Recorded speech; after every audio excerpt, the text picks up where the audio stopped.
expansão do crédito, o começo da expansão. Antes dessa. É igual a Argentina hoje. A Argentina hoje não tem crédito. Tá? Se você estabilizar a moeda, você vai ter uma explosão de crédito na Argentina. No Brasil, se você estabilizou a moeda em 94, Fernando Henrique, durante os seus 2 governos, criou as condições fiscais, a estabilidade fiscal, porque foi muito difícil estabilizar a moeda, tá? Criou as condições fiscais, entregou para Lula com 3% de superávit. Naquilo ali você criou um boom de crédito fantástico. Aquele boom de crédito com o boom de commodities da China fez o que foi o governo Lula 1 e Lula 2.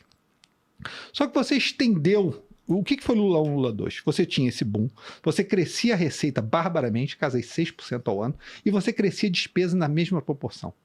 Então, quando Lula 2 entrega a Dilma, você tinha o mesmo superávit primário praticamente.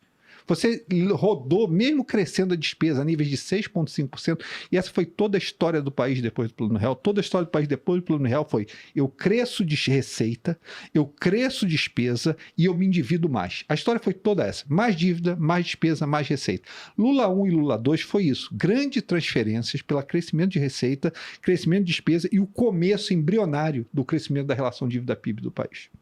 O problema é quando você bate no governo Dilma. Esse modelo estava exaurido, esse modelo estava se cansando. Sim. Dilma recebe um consumidor que já estava bastante endividado. Dilma recebe a queda dos preços de commodities. Toda a reversão do preço de commodities acontece no governo Dilma. Dilma recebe uma China em crise.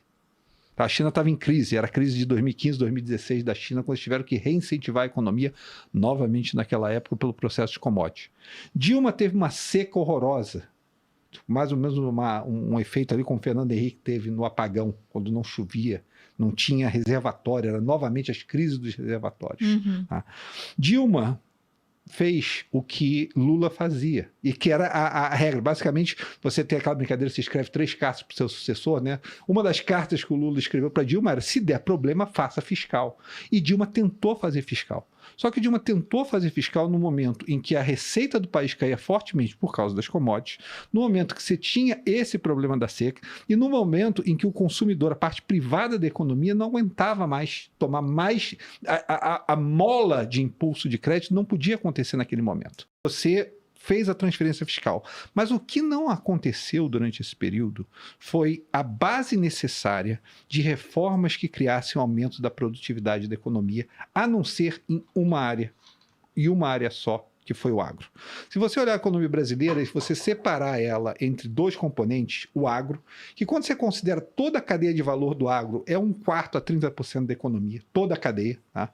E o não agro, essa parte aqui é produtividade praticamente zero. Essa parte aqui é 3% mais de produtividade de crescimento. 3% de crescimento de produtividade é o que você precisa para transformar a Coreia de um país paupérrimo ao longo do tempo, num país que tem 3,5% a renda per capita do país. 3%, 3,5% de produtividade é o que você precisa transformar a Austrália na economia desenvolvida que é hoje. É mais ou menos isso. Zero não funciona. Mas olha só, se você tem 3,5% de crescimento de produtividade em uma área em que emprega muito pouca gente, que a maioria das pessoas são empregadas por consumo. Ele só cresceu esse tempo todo, ele tirou mais e mais de você. Então, logicamente, se você tem um sócio que tira mais e mais de você, você não tem incentivo para ser produtivo. Você não tem incentivo para fazer a parte privada. Então, você bate nesses 2 limitadores.